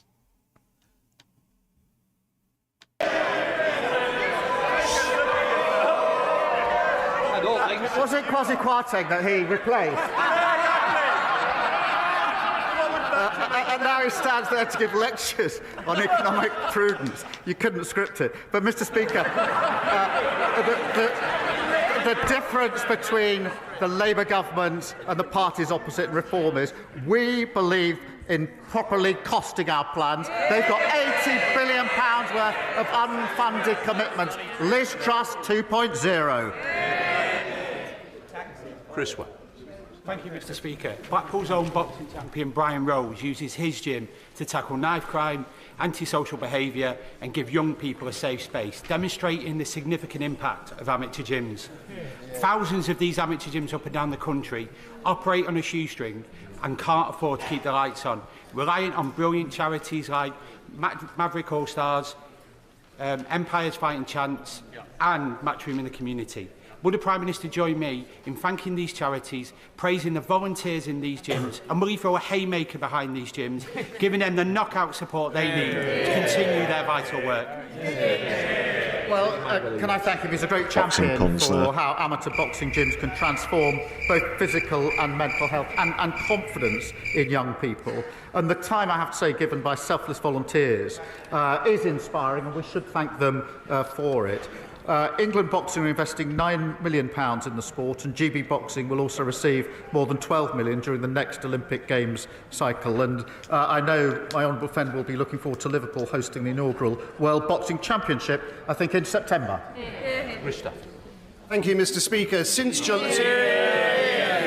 July, health services in my constituency have got worse. The Chase Hospital may close, in Borden the promised health hub has not arrived, and in Haslemere this week we've learnt that inpatient wards are being closed because of a lack of GP cover. The Prime Minister promised hundreds of more GPs. Could he possibly send one or two of them to Farnham and Borden? Mr. Speaker, I remind myself they left the obligatory shot of West Street in there. NHS on its knees. The last Labour government brought the waiting list down to record lows. They drove them up to record highs. The last Labour government had the highest possible confidence in the NHS. They dragged it down to the lowest ever levels. Because of the money that we're putting in, we've done 3 million extra appointments in the first year of a Labour government. That's the difference Labour makes in power. David Pinto-Chichinsky. Mr. Speaker, the Environment Agency predicts that 8 million homes, that's 1 in 4 in England, could be at risk of flooding by 2050. But despite this, the party opposite presided over a tripling of the proportion of our flood defences deemed not adequate. By contrast, this Labour government is investing over £2.6 billion in new flood defences, including in the Greenway in my Hendon constituency. Does the Prime Minister agree with me that it's a shame that not all parties share this government's determination to keep homes safe from flooding? Prime Minister. I thank you for highlighting this, because the party opposite left our flood defences in the worst state on record. It's prisons, it's NHS, it's the economy, it's flooding. Every single thing they touched, they broke. We're investing £2.65 million to build and maintain flood defences, and that means 52,000 more properties will be protected by March of next year. Mr. Speaker, Glastonbury is experiencing a notable increase in antisocial behaviour. St John's Church was recently forced to close its doors after gravestones were reportedly used as counters for drug transactions. Constituents Peter and Melanie told me that people have been targeted when collecting their pensions with demands for money, leaving them feeling scared and overwhelmed. The lawlessness is deterring tourists, and business owners have told me trade is suffering. As visitors start to arrive ahead of the Glastonbury Festival, could the Prime Minister reassure my constituents that he will give the police the additional resource that they need to tackle this threatening and menacing behaviour to reduce the devastating crime wave sweeping through the town? Well, she's absolutely right to raise this, and antisocial behaviour massively impacts on individuals. What's he going to do? Set up some patrols in graveyards? And their communities, and that's why we're introducing 13,000 new neighbourhood police and giving them better powers, respect orders, so they can actually deal with what they see on the streets effectively. It's very important we take this seriously. David Burton-Sampson. Thank you, Mr. Speaker. This time last year, Southend United Football Club almost went bankrupt thanks to the mismanagement by the former owner. But on Sunday, they made it to Wembley for the National League playoff finals.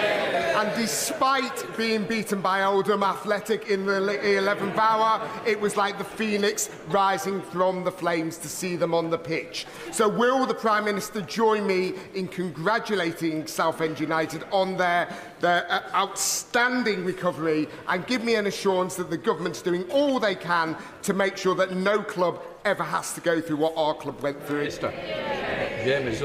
Let me congratulate Southend on what was an incredible achievement. Commiserations for the final result. One of the police officers on my team, Mr. Speaker, is an ardent... Did you not go watch it in a private box, Keith? You just do that for Arsenal matches. Southend supporters, so I know all about the team and the plans and the stadium and what it means. But I should also congratulate Oldham, of course, for that victory as well. Thank you. Right, final question, Sir David Davis. Thank you, Mr. Speaker. In 1999, the You're reminded that David Davis is still a thing. Prime Minister produced a book on miscarriage of justice, recommending ways of preventing them or quickly putting them right. But in 2014, people who had been wrongly imprisoned and then exonerated were only allowed compensation if they could prove their innocence beyond reasonable doubt. This ignored the decision of the court exonerating them and actually meant that 93% of people who had been wrongfully imprisoned, often had their lives destroyed, got no compensation whatsoever. This is an institutional miscarriage of justice. Will he instruct the Department of Justice to review this matter and pay personal attention to actually getting this travesty of justice resolved? Prime Minister.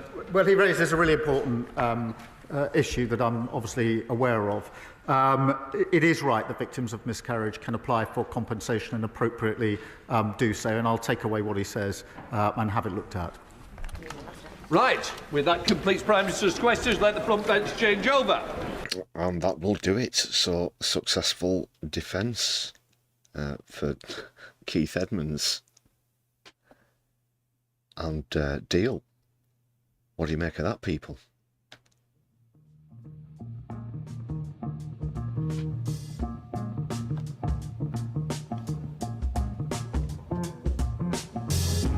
Oh, that was challenging. That was a challenge getting through that.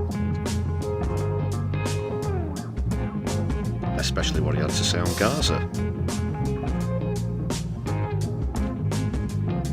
I'll be on to the latest on that in just a moment.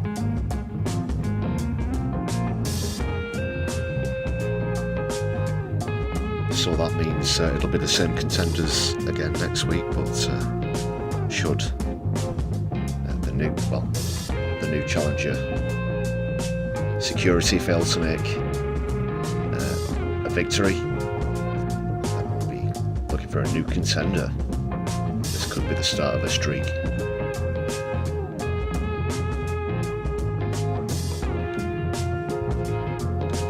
Just get rid of the shenanigans. 6-1. Wasn't even close.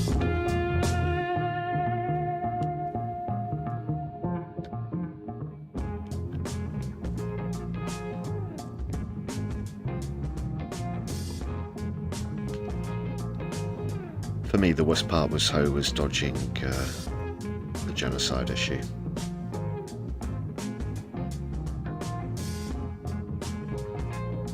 Just no humanity whatsoever.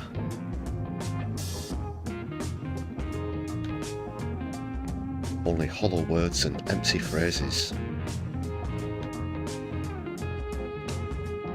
So we'll swiftly move on now.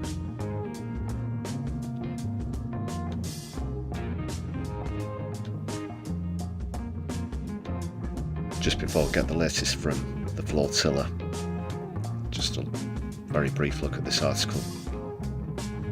It's another humanitarian chief has spoken out about the humanitarian crisis.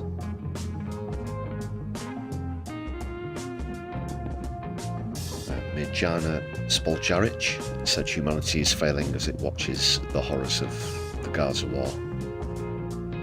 There weren't any attempts at aid distribution today,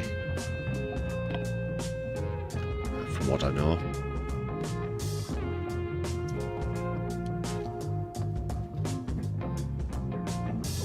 Because of how awful it was throughout the week.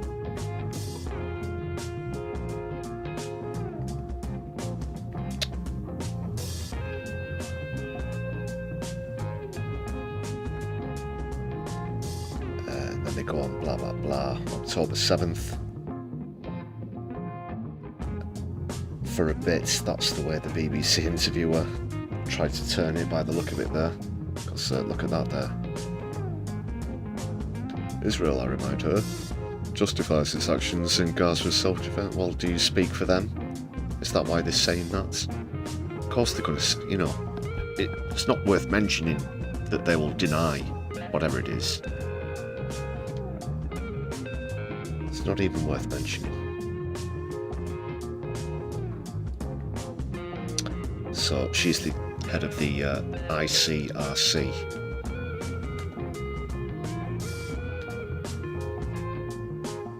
Hearing more and more voices speaking out. What's up next? I've got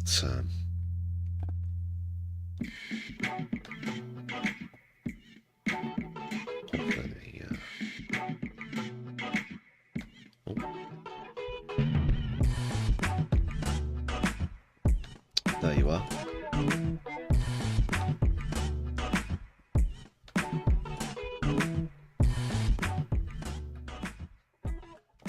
If you didn't see this from earlier today,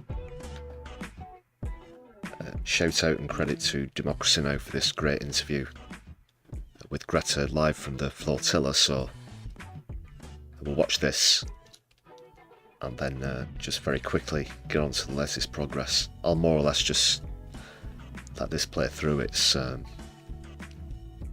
great and speaks for itself.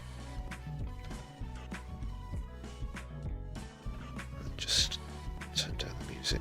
And, I'll just skip through the opening introduction.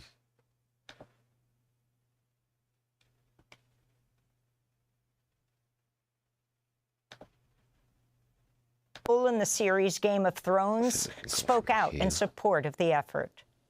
My name is Liam, I'm from Ireland.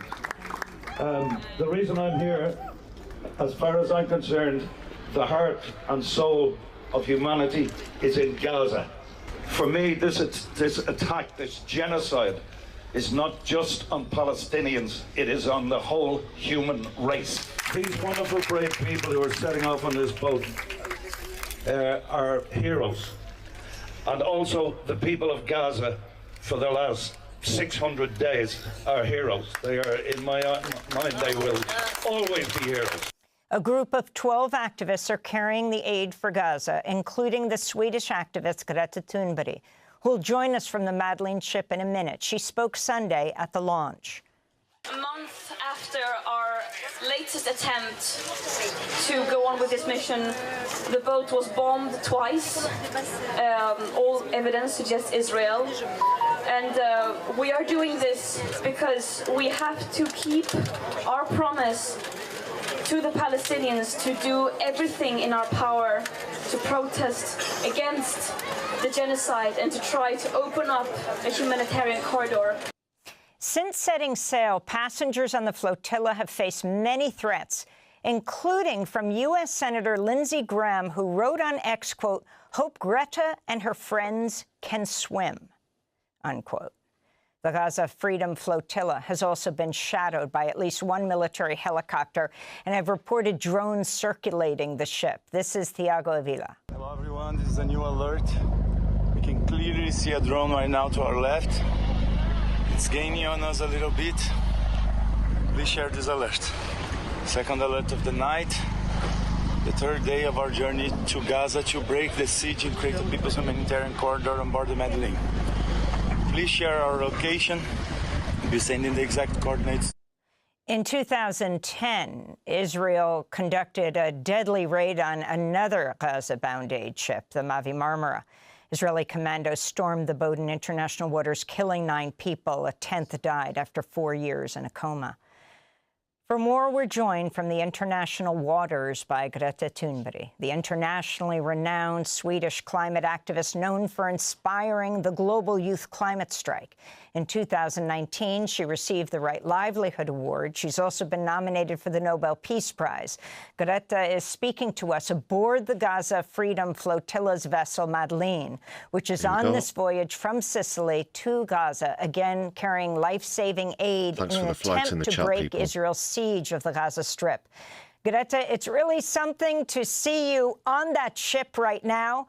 Can you tell us why you're taking this journey, extremely dangerous, and how you're planning to challenge the Israeli blockade? Yeah, thank you so much for having me.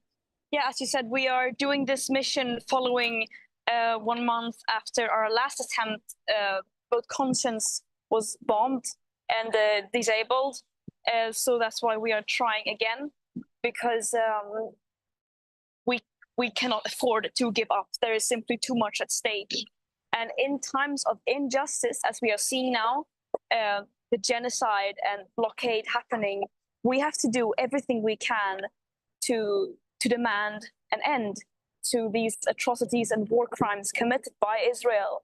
And for me personally, I happen to have a platform for some reason, and then it is my moral obligation to use that platform. And if my presence on this boat can make a difference, if that can show in any way that the world has not forgotten about Palestine, and to try once again to attempt to break the siege and open up a humanitarian corridor and deliver the extremely needed humanitarian aid, then that is a risk I'm willing to take. And it's something that we just simply have to do. We cannot just sit around and do nothing and watch this live stream genocide unfold in front of our very eyes.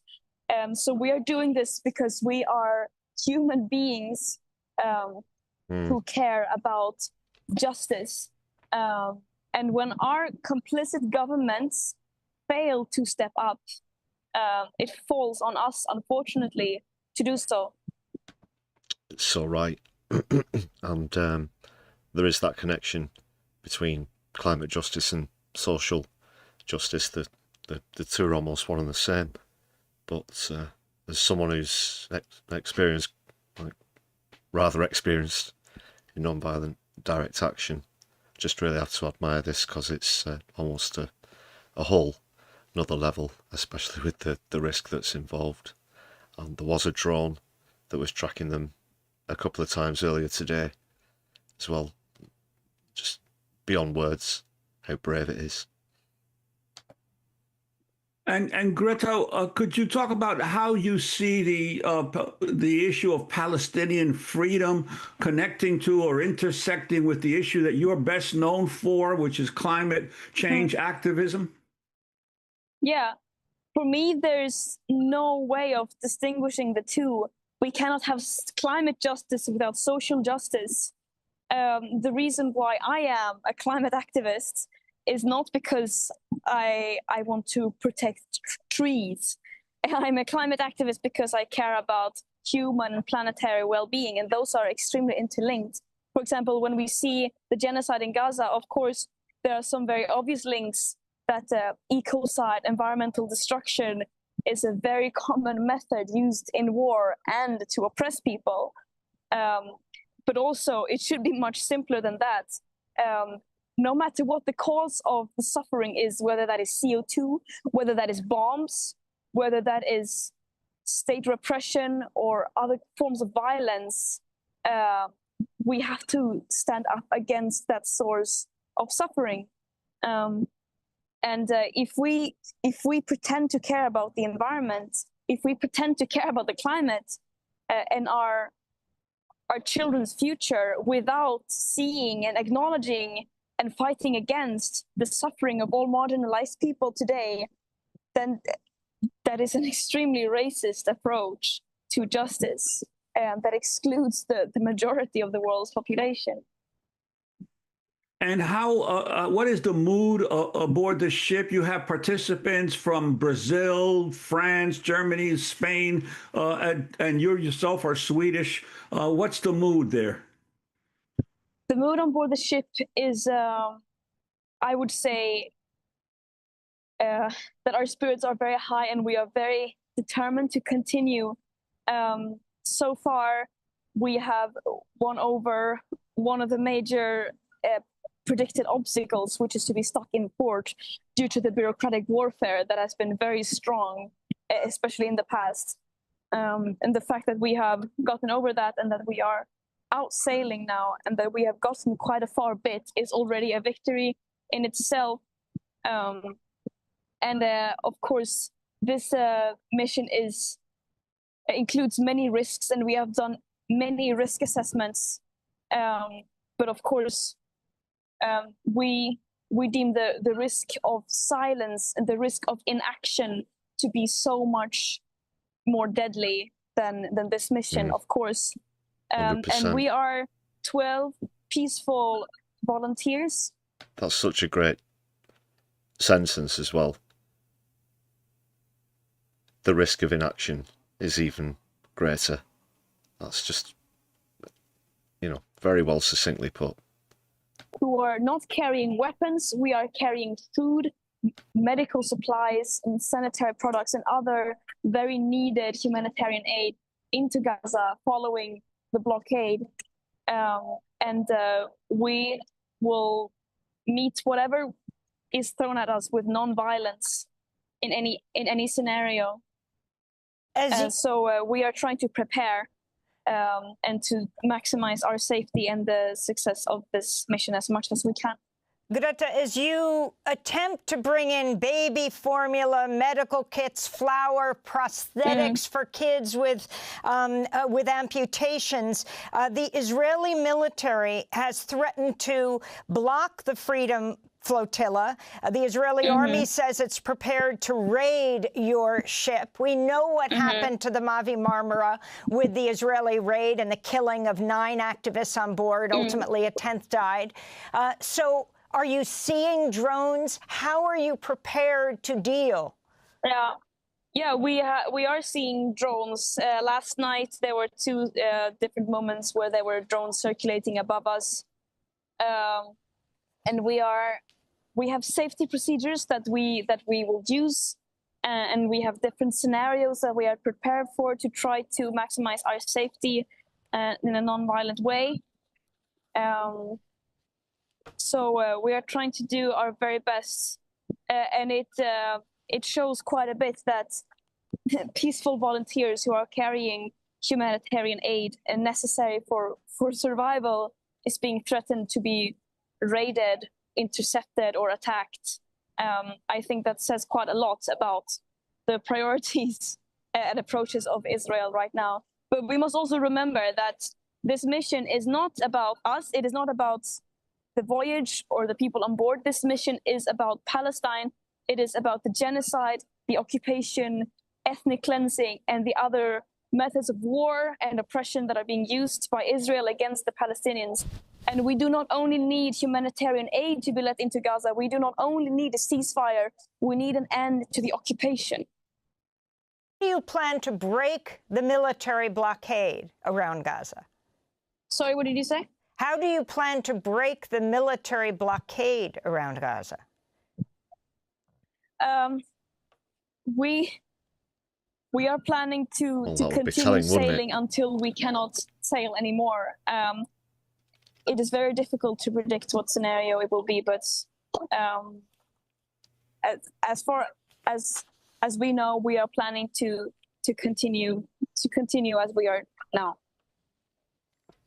And what is your message to folks around the world, especially to young people who... I mean, I'm sure that this broadcast will possibly, you know, be seen by the IDF or whatever. It's probably prudent. I know that Amy Goodman was just asking the question. There's no harm in that, I guess, but can't really spell out what you're going to do in this kind of situation. Throughout the advanced countries seem to have much more interest and dedication to ending the war in Gaza? My message is that right now international law is failing us. International institutions, our governments are failing us. Media, our companies are all failing us. Or failing us is a diplomatic way of saying that our system seems to be designed in a way that is built upon exploitation and oppression of people. And so there's no one to turn to. There's no one we can turn to rescue the situation. But it falls on us to step up, to continue flooding the streets, to continue organizing, boycotting, to speak up on all platforms, to try to send a clear message that we will not stand for what is happening right now.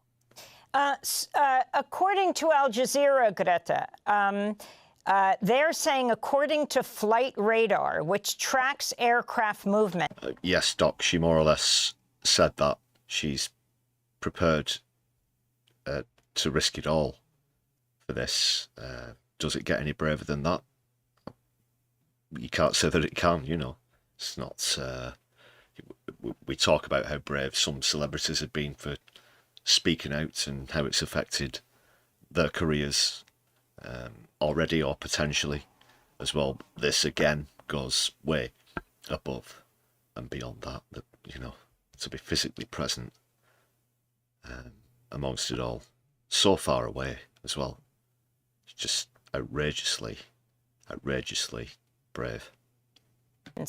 An Israel-made Hellenic Coast Guard drone, IAI Heron UAV, hovered over the Madeleine ship. The drone's deployment was confirmed by the Greek Ministry of Defense. We're speaking to you from the United States, where the South Carolina Senator Lindsey Graham wrote on X, "Hope Greta and her friends can swim." Your response? We can swim very well. It says a lot about their priorities that in the face of genocide and systematic starvation of 2 million people, lawmakers, elected officials whose responsibility it should be to serve the people and to protect the people, that they, rather than ending their complicity in genocide and the mass slaughtering of civilians, are focusing on mocking people who are at least trying to do their bits. I think that says everything we need to know about their priorities. And finally, your message to Palestinians who perhaps have read about or heard about your voyage or waiting your arrival. What is your message to them? My message to them would be that we stand behind you in every step of the way. We are standing in solidarity with you. We see you. And I am also my deepest apologies on behalf of the outside world, especially the Western world, that we continue to betray you and that more people are not stepping up. But I promise that at least we here will try our very best to stand up for you. We're going to build a boat, people. This is the new mission. It's the new My Left Eye mission. Oh, seriously, I'm just so in awe of those words. Fantastic. But Graham, don't feel ashamed. Obviously, we don't all have boats or ships that we can get on. I'm certainly ashamed of the actions of this country, or the inaction, I should say, of this country as well. Well, and to support you in your struggle. Greta, we wish you all safety. Greta Thunberg, internationally renowned Swedish climate activist who inspired the global youth climate strike. She's won the Right Livelihood Award, has also been nominated for the Nobel Peace Prize, was speaking to us aboard the Gaza Freedom Flotilla's vessel Madeleine, which is on a voyage from Sicily to Gaza, carrying life-saving aid in an attempt to break Israel's siege of the Gaza Strip. It's okay, people. So that's more or less the interview. Great stuff. Great stuff. I'm sure you all, a lot of you will be familiar with Democracy Now! But do check them out. Great source of news and information as well. Some top quality alternative media. And they're getting very close. They've not reached Gaza yet, but all's yet to be revealed. I've just been going through the Freedom Flotilla Coalition Twitter account during that. Unfortunately, I can't get access, excuse me, to the live stream. I think it's being broadcast on Telegram. But they've just confirmed what was mentioned towards the end of that interview there about the Greeks confirming that particular model of drone was used, and of course Greece will sell any reconnaissance information or give that to Israel as well. Quite revolting.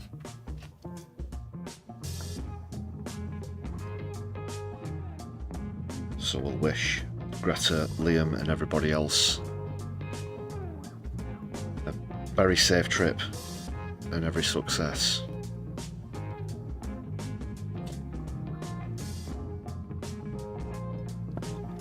This is something quite incredible, isn't it? It really is.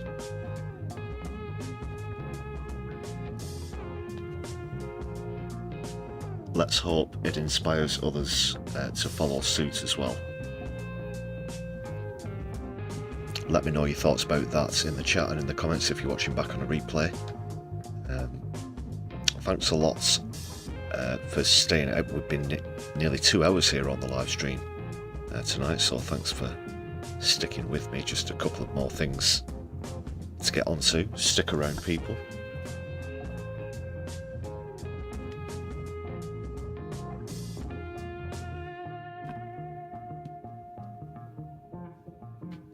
Good observation there, Morbius. I noticed that about when Amy Goodman mentions Greta, it's Thunberg, she says, but the English pronunciation of that spelling is Berg. We've obviously appropriated that from Scandinavia through the centuries and perhaps tweak the pronunciation a little. I'll have to look into that.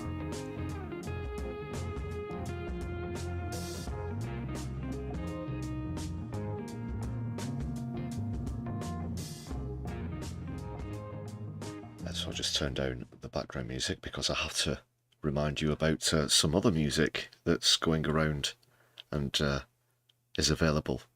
Maybe, maybe not.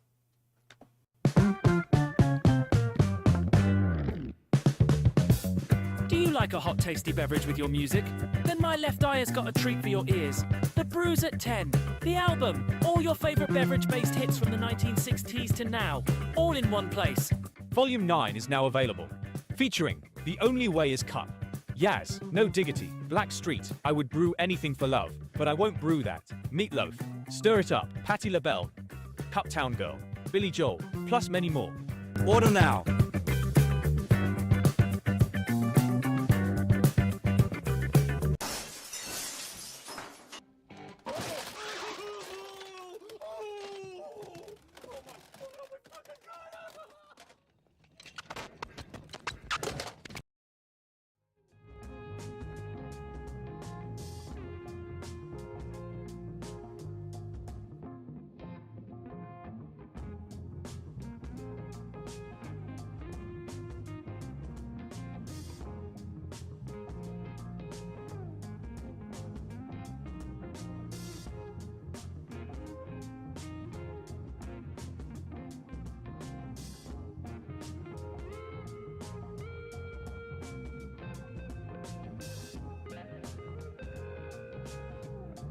Alright people, just another shout out to all the members, and of course Volume 9 of the Brews at 10 the album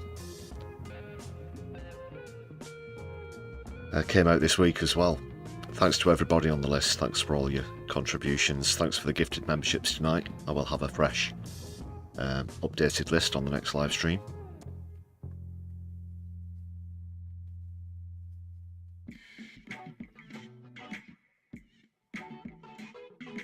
Many thanks as always to people who've renewed their own memberships and gifted to others recently as well. Solidarity. It's good to see the community expanding.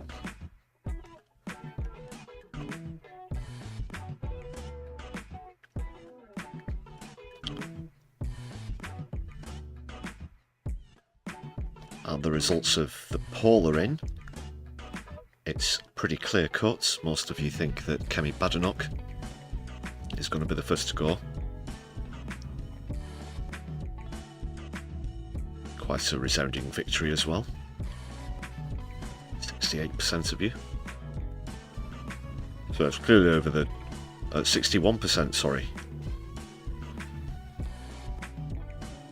But still.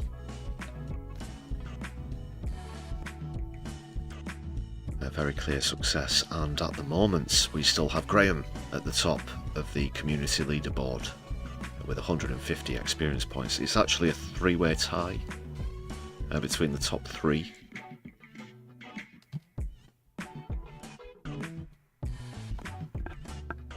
So congratulations to the podium finishers there. Also with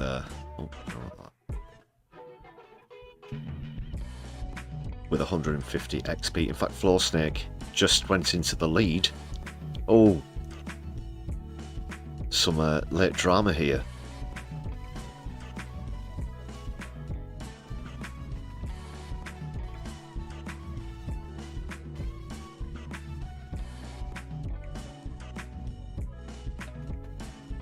Well, there's still a few moments to go on the stream. We're gonna potentially raid.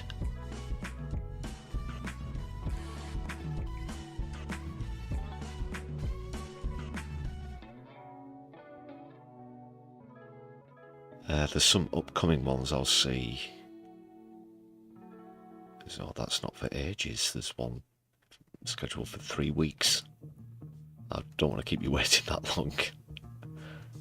Let's see, there's 3 ones in 4 days.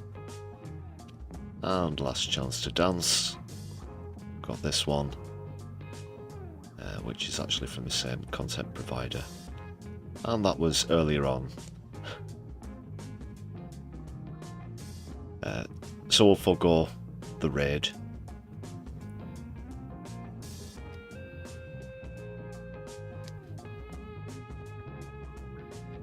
And Flow Snake cordially abdicates on the spot, like a true socialist. We'll have none of this Napoleon nonsense. Oh yeah, you know. Isn't royalty terrible? We should all, you know, rise up against it and, by the way, make me the leader. And I just might make myself the emperor, but just forget about that. No, not here.